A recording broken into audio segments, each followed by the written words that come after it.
نعم، هذه الصور ديال الحصه التدريبيه اللي جرت اليوم بالدوحه للمنتخب الوطني. كنشوفوا الاجواء، صوره ديال عبد الرزاق حمد الله في اول ظهور له يعني من بعد العوده لاحضان المنتخب الوطني للمشاركه في هذه النسخه من كاس العالم. سي صمدي، بالنسبه الاجواء ايجابيه وهناك حماس، هناك الكل يعني متشوق انه يدخل غير المنافسه. دوره كاس العالم، فاللاعبين ضروري يكونوا متحمسين وفرحانين لان بالتواجد ديالهم في كاس العالم كنشوفوا الاجواء مزيانه، خاصه التواجد بمجموعه ديال اللاعبين. خلينا تكلمنا على حمد الله، العوده ديالو من بعد غياب طويل، ولكن كنظن المدرب الركراكي استمع لنبض الجمهور المغربي، لان كل كان كينادي بحمد الله، ولكن ماشي غير الجمهور ولكن حتى الامكانيات ديالو كتشفع له باش يكون مع المنتخب الوطني. حنا في امس الحاجه لاعب مثل حمد الله، مجموعه ديال اللاعبين كيأثروا المنتخب الوطني المغربي، عندهم من الامكانيات من يعطيو اضافه، واحد تقديم اضافه للمنتخب الوطني. الاجواء مزيانه، لان كل لاعب الا كيبغي يفرض نفسه، خاصه في هذه المناسبه العالميه. نعم، الاسبوع الاول قبل اول مباراه او هذه الفتره القصيره كما قلت هي كتكون وجيزه فقط، يعني يمكن لوضع اللمسات الاخيره على التشكيل الذي سيبدا المباراه الاولى. هناك مباراه للمنتخب الوطني، مباراه وديه يعني مبرمجه بعد الخميس يعني المقبل. هذا الفتره القصيره يمكن كيفاش كتمر بين المدرب واللاعبين؟ المقابله كنظن مقابله ضد جورجيا، كنظن هي الاعطاء لو طون جو لبعض اللاعبين اللي ما لعبوش بزاف.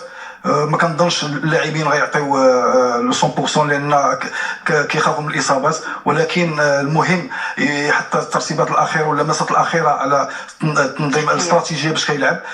كنظن ما غتكونش مقابله مهمه كثير، لان اللاعبين حتى التركيز ديالهم منصب على المقابله ديال كرواتيا، اول مقابله. هذا هو المهم بالنسبه للوالد الركراكي، يعطي اللاعبين اللي كيشوف يمكن لهم يكونوا بدلاء، يعطيهم حتى فرصه ديال اللاعب باش عنده فكره على اللاعبين اللي يقدر يحتاجهم في هذا المونديال. نعم، اكيد المنتخب الوطني يعني باسمائه التي اعلن عنها الناخب الوطني وليد الركراكي يعني قبل اسبوع او اكثر، اللائحه النهائيه اللي كانت تشارك يعني في هذا الحدث العالمي. بونو، منير الحمدي، رضا تاغناوتي على مستوى حراسه المرمى، اشرف حكيمي. هذا يعني مقتطف من المؤتمر الاعلامي الذي كان اعلن فيه وليد الركراكي عن لائحه.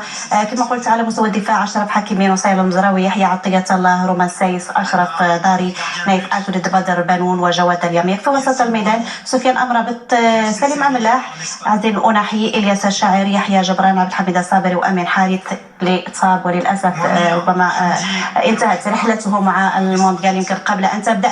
حكيم زياش، سفيان بوفال، زكريا بوخلال، وعبد الصمد الزرجولي. على مستوى الهجوم يوسف المساري، وعبد الرزاق حمد الله، وليد شتيره، وبلال الخنوس اللي ربما يلعب في وسط الميدان او الهجوم. هذه كانت اللائحه النهائيه للمنتخب الوطني طبعا المشاركه في هذا الحدث العالمي. سي صمدي، وايضا سي محمد، تعليق على اللائحه النهائيه، تشكيل متكامل بالنسبه لكم؟ أول شيء يعني كان معروف بأنه بالنسبة لأي قائمة منتخب ما لا يوجد عليها إجماع. هذا الأمر تعودناه، وليس فقط في المغرب بل في كل أنحاء العالم. حتى لما تعطى قائمة في البرازيل فأيضا هناك تشكيك، هناك من يرى أنها يعني مجحفة وظالمة لبعض اللاعبين، هناك من يرى أنها جيدة، هناك من يرى أنها مثالية. ممكن أن هناك يرى البعض أن هناك إقصاء معين، مفاجأة معينة. لكن بالنسبة للقائمة اللي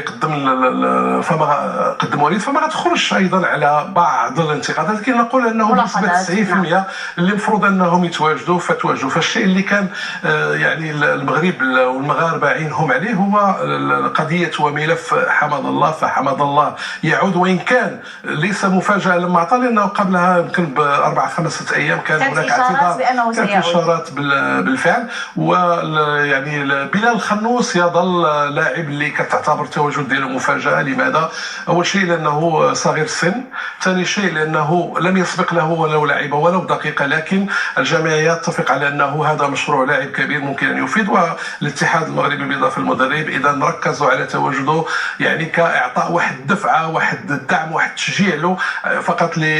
كنعرفوا ان هناك صراع مع الاتحاد البلجيكي لكره القدم لاستقطاب هذا اللاعب. فعلى العموم ممكن ان نقول ب 90% ربما كان يغيب لاعب او اثنين، لكن اهم شيء لازم نعرفه، وان كان يحق للمدرب ان يختار. المدرب عباره كما اقول دائما عباره عن جنرال يذهب الى او قائد يذهب الى حرب، عليه ان يختار الجنود الذين يلائمون الاستراتيجيه. لن نفرض عليه شيء، ولكن ايضا يحق للشعب المغربي ان ينتقل. لكن اهم شيء الان ونحن في هذه الفتره ان نوقف الحديث عن هذا اللاعب او غياب هذا اللاعب بقدر ما انه يكون التركيز الان على الدعم الكبير، لانه المدرب ولا اللاعبين يتابعون وسائل يعني مواقع التواصل ويتابعون كل هذه الامور. الجميع عليه ان يرى فقط اشارات وتشجيعات من الشعب المغربي. اما الاختيارات فضل هذا المدرب، هذا جنرال يختار الجنود الذي يرى انهم يثق فيهم ويراهن عليهم. صمدي ايضا يعني كيف ما قلت التشكيل يبقى متكامل بالنسبه للمنتخب الوطني من حارس المرمى حتى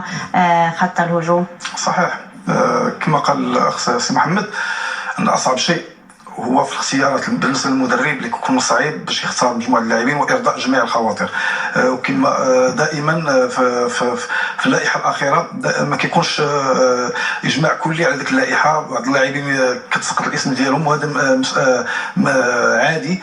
كنظن اتذكر في 94 كاين مجموعه ديال اللاعبين اللي شاركوا في اقصاء جميع الاقصائيات وحتى لاخر لحظه وما مشاوش كاس العالم. كيكون احباط، ولكن كره القدم هي هذه. بالنسبه لي كنظن لائحه متوازنه، مجموعه متوازنه كتجمع بين اللاعبين ذوي الخبره اللي سبق لهم شاركوا في كاس العالم ديال روسيا ولاعبين شباب اللي يمكن لهم يعطيو اضافه ويمكن نتسناو منه في المستقبل.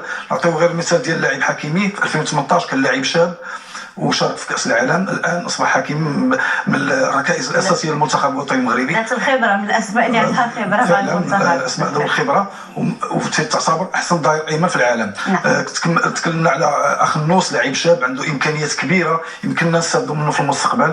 اذا كنظن لائحه متوازنه بين حراسه المرمى، ونتكلموا على حراسه المرمى نفس اللاعبين كانوا في مونديال ديال روسيا. ثلاثه ديال الاسماء ياسين بونو ومنير المحمدي ورضا تاغناوتي. ياسين بونو لا نقاش، هذا اسم اصبح معروف على الساحه، ويعني يعني واحد التطور كبير. انا تشرفت بتدريبه في منتخب الشبان وشباب المغرب، ملتزم بشكل كبير، محترف، وحتى لما كان شاب بالفعل هذا اللي خلى انه نراه الان في واحد من الدوريات الكبرى ويحظى باحترام الجميع ويحصل على جوائز فرديه ويعول عليه، لانه لديه كما نرى الان مثلا في مثل الصوره لديه تدخلات وطريقه جيده في تدبير واعطاء النصائح الدفاع ديالو. اذا لا مجال للنقاش بخصوص بونو والرسميه ديالو، لانه حارس بامكانيات كبيره وكما شرط فيعتبر الان من يعني الاسماء الكبيره على مستوى حراسه يعني المرمى عالميا. نعم، لا يختلف اثنان كيف ما قال سي سهيل على ان ياسين بونو بمكان ثابت في حراسه عرين الاسود. ومارسيال ديالو السنه الماضيه كاحسن حارس في لا ليغا امام حراس عالميين، الا كيشهد له بانه حارس في المستوى الكبير. رغم ان السنه هذه فريق اللي كيلعب فيه يعاني الامرين في البطوله وكيتسجلوا عليه بزاف اهداف، ولكن ما كتكونش هي منظومه الدفاع اللي فيها الخلل، الدفاع اللي سجلات. ولكن كنشوفوا دائما بونو في المستوى كيقدم اداء جيد، كيعطي ثقه للاعبين، وكنظن هذا مكسب كبير. عندنا حارس في المستوى، لان باش يكون عندك منتخب في المستوى دائما حراسه المرمى العمود الفقري، حراسه المرمى خصها تكون في المستوى، وبونو عنده من الامكانيات باش يكون حارس ديال اللي يمكن في الاوقات الحرجه ينقذ المنتخب المغربي. نعم، وحنا كنشاهدوا الصور. كنشكر الزملاء لانهم سقوا يعني افضل المشاهد ديال تدخلات ياسين بونو في مع مباريات مع سواء مع المنتخب الوطني او مع فريق اشبيليه في الدوري الاسباني. سي سهيل، المباراه مع الباراغواي كانت تدخلات جيده جدا، لانه المباراه لم تكن سهله مثل ما كان عليه مباراه مع الشيلي، وكانت التدخلات ديالو موفقه بشكل كبير. انما شيء رائع. نحن نتكلم عن المنتخب المغربي مبتدئين الان بحراسه المرمى، فبعد ذلك سوف ننتقل ربما الى مراكز اخرى.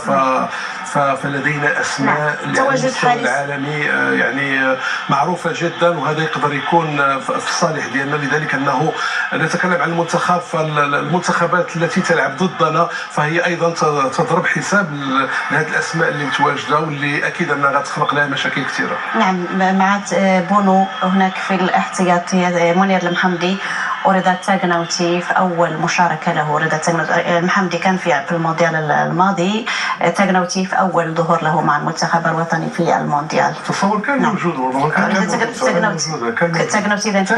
كانوا موجودين في كاس العالم. نعم، اذا نفس التشكيل ديال حراسه المرمى. نمشيو للدفاع.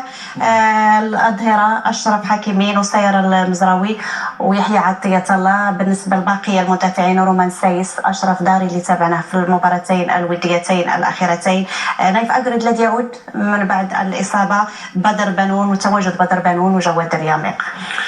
صراحة مدافعين اللي لا نقاش يعني حول الأحقية ديالهم بالتواجد. قد يرى البعض ربما أنه تنقص البعض فيهم يعني القدرات التنافسية، لكن كأسماء فهي أسماء مبهرة بشكل كبير. لما نتكلموا على حكيمي ومزراوي فقط الأندية اللي كيلعبوا لها يعني، ولاحظ أنه الجميع لاحظ كيف أنه مزراوي يعني وجد لها الحل، وإن كان في السابق أيضا تم استعمال هذه النقطة وهي انتقال اللاعب مزراوي للاعب في الجهه اليسرى، وكان الاداء ديالو رائع جدا. اذا حكيمي مزراوي اسماء كبيره جدا. ما تمشي لسايس اذا انا كنتكلم على الرزانه بامكانيات كبيره. ونتكلم على الاسبوع اللي كان فيه المنتخب المغربي بالمباراتين في اسبانيا، فكنظن انه اللاعب اللي خدا يعني سجل نقاط كثيره، فكان هو ضاري لانه قدم مباراتين على اعلى مستوى. بعد ذلك كنشوفوا الاسماء اخرى، بدر بانون، الياميق، هذو يعني اسماء اللي في السابق ايضا كان لها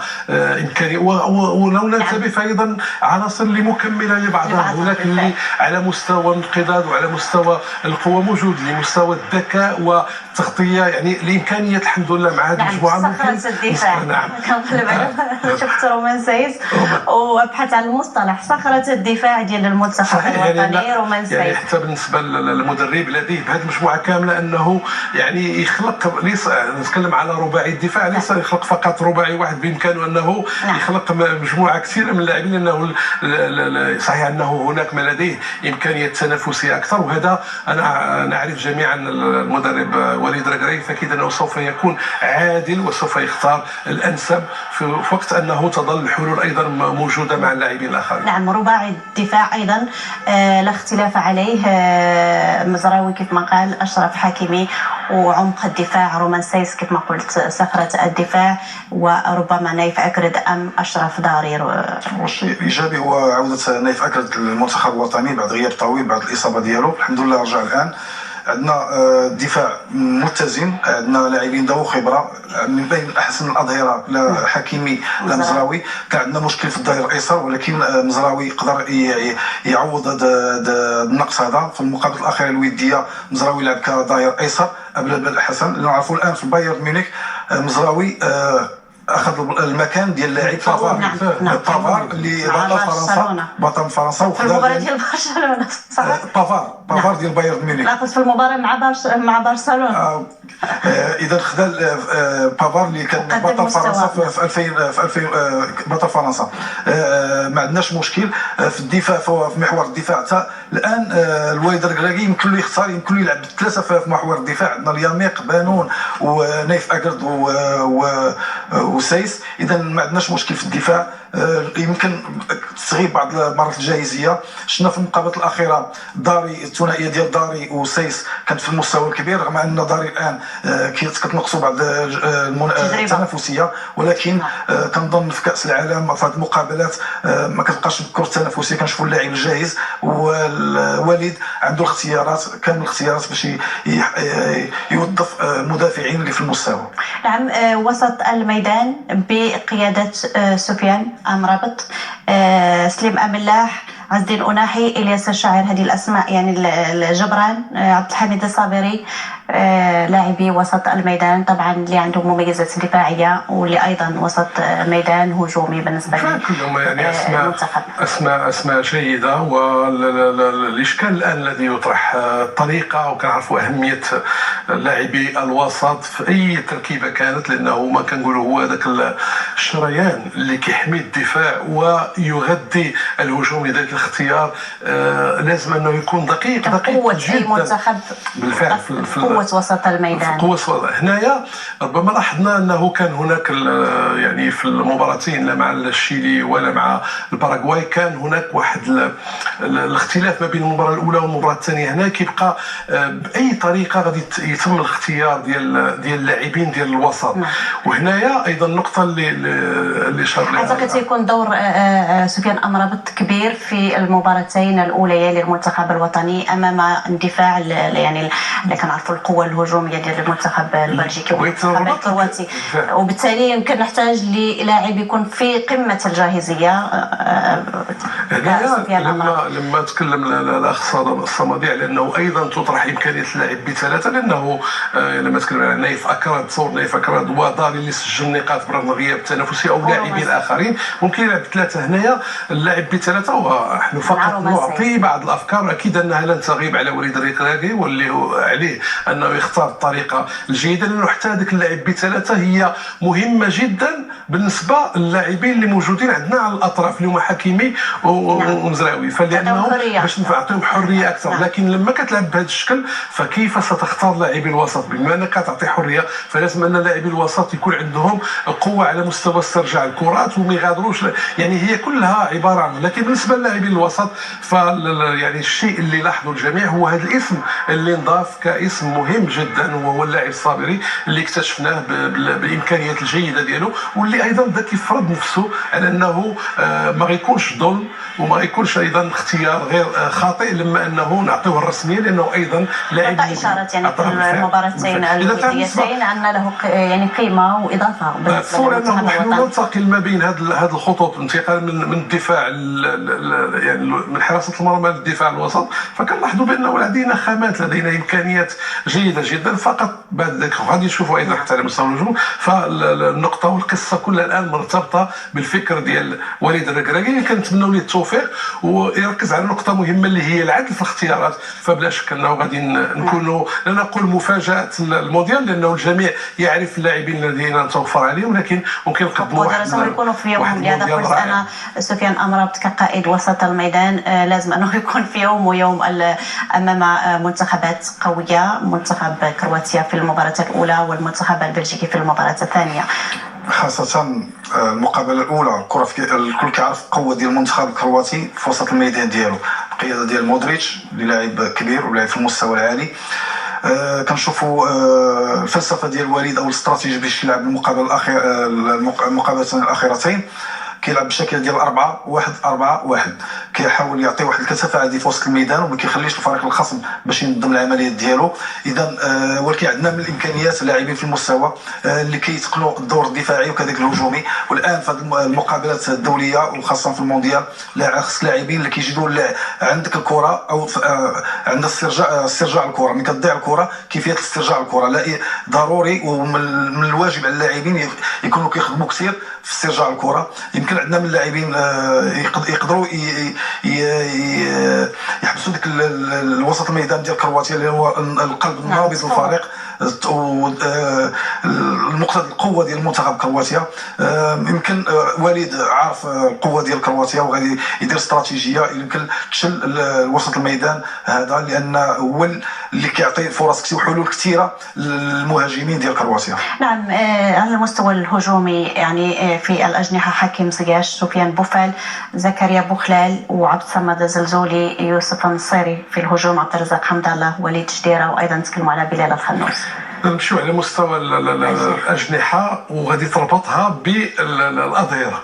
فهنا كان يعني يسمحوا لي البعض أنه ولا نغالي يعني ولا نبالغ في الحديث على أنه نتوفر على أطراف غير طبيعية رائعة جدا، واللي أكيد أنه الآن الكروات والبلجيكيين كيتكلموا عليها، لانه فقط ما تحتاج لما نتكلموا على حكيمي وزياش او تاخذ مزراوي مع بوفال، امكانيه السرعه موجوده، امكانيه الاختراق موجوده، واحد ضد واحد، مهارات رائعه جدا. فقط دائما اقول انه هاد الرباعي توصلهم الكره بطريقه كما كنحب نستعمل نقيه، توصلهم الكره جميله. يعني لاعبي الوسط انهم يطعموا، فيمكن انهم يخلقوا مشاكل لاي فريق مهما كانت القوه ديال المنظومه الدفاعيه ديالو. هنا غادي ننتقلوا للهجوم، لانه الجميع لاحظ انه هاد المواهب اللي عندنا وهاد النجوم اللي عندنا تحتاج الى مكمل لكل البناءات الهجوميه. يعني البناءات سوف تكون موجوده، الفرص سوف تظهر،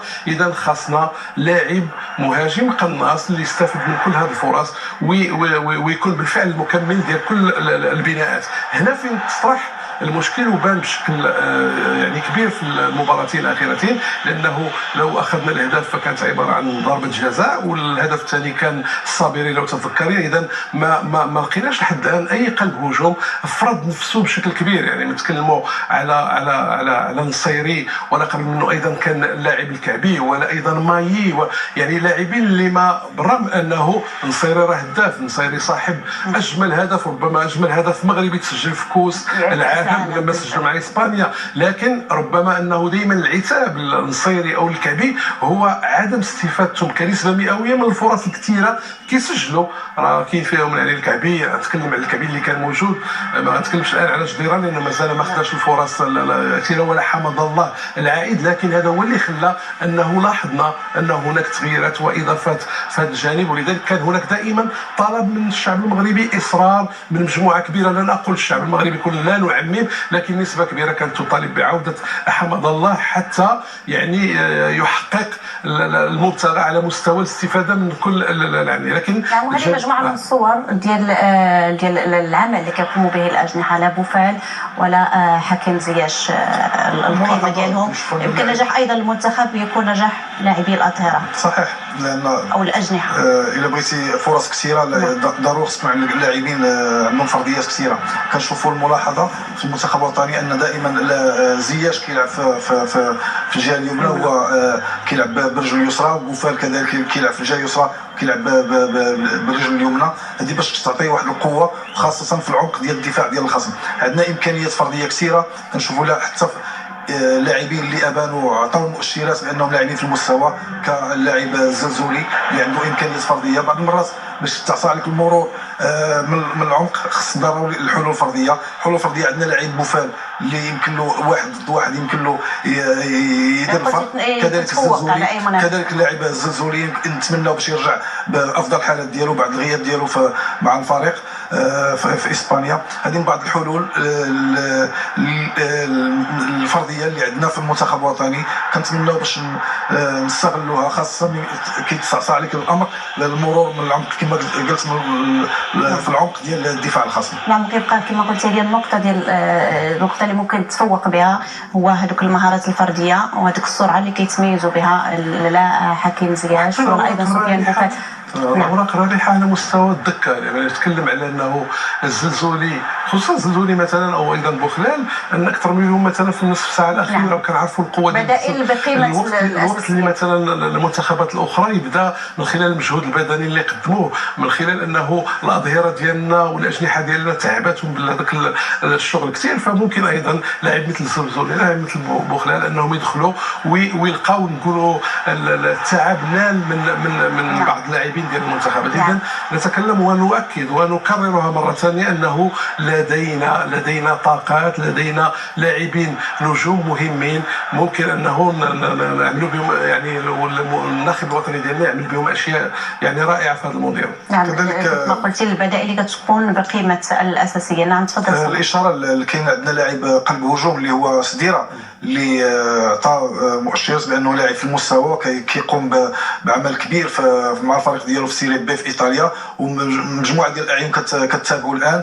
اذا الحمد لله اللي كيعرف كل الامكانيات ديالو داخل مربع العمليات، هداف بالفطره. كل هذه العوامل يمكن لنا تصنع لنا فريق، خاصه على المستوى الهجومي يمكن له يشكل خطوره على احسن المدافعين. نعم اكيد. عاد حكيم زياش من بعد تسلم وليد الركراكي يعني مهمه تدريب المنتخب الوطني، عوده اخر العائدين هو عبد الرزاق حمد الله بقيمته ايضا رغم الغياب، يعني سجل اهداف كثيره مع الفريق ديال في الدوري السعودي.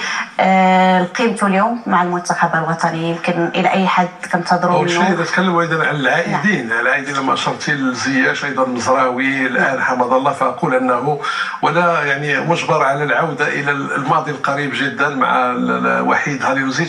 يعني من اعتبر انه مجنون، ستكون مجنون وغير طبيعي انك تستغني على لاعبين بهذا الشكل كزياش كمزراوي وكحمد الله.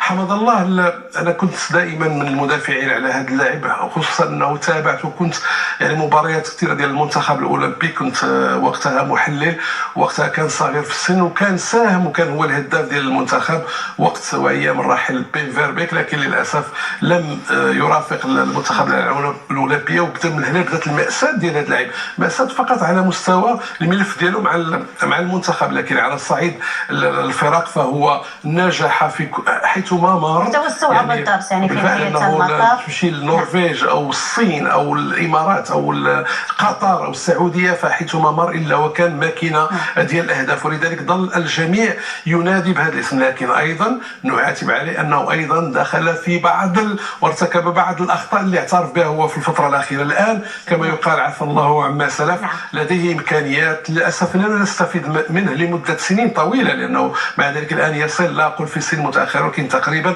لكن لديه من الامكانيات، لديه من الخبره الان ما ممكن ان يفيد به المنتخب المغربي. ونتمنى له كل التوفيق، ونتمنى انه صفحه جديده فيها كل الاسماء وكل النجوم كلهم يعني كما كنتكلموا على العالم الوطني، على هذه البلاد بملكها وشعبها، انهم يفرحوا كل هذا يعني نتكلم عن المملكه المغربيه بكل مكوناتها. نعم سي صمدي، اضافه بخصوص التواجد ديال عبد الرزاق حمد الله اليوم في التشكيل ديال المنتخب الوطني بحضوره يعني في هذه النهائيات ديال كاس والله يخسر الاثنان حول القيمه ديال حمد الله كهداف، اينما حل كيكون هداف ديال البطوله. غير هي ما خصناش يكون ضغط كثير على حمد الله.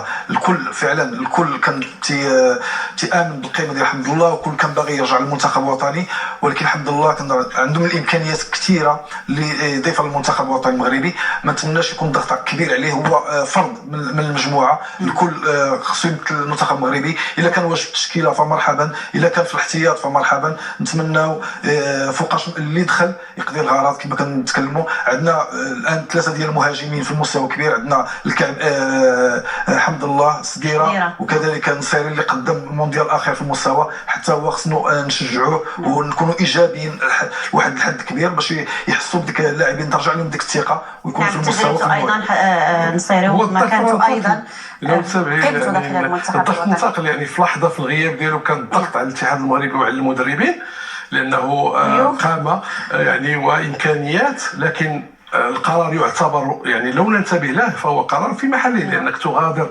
المعسكر فهذا يعتبر خطا مهني كبير جدا. هذا قلت انا في الاخير، لكن الان انتقل الضغط، فلذلك الان القصه كلها والضغط كله على حمد الله. لكن اتصور انه بالمساعده المدرب، بمساعده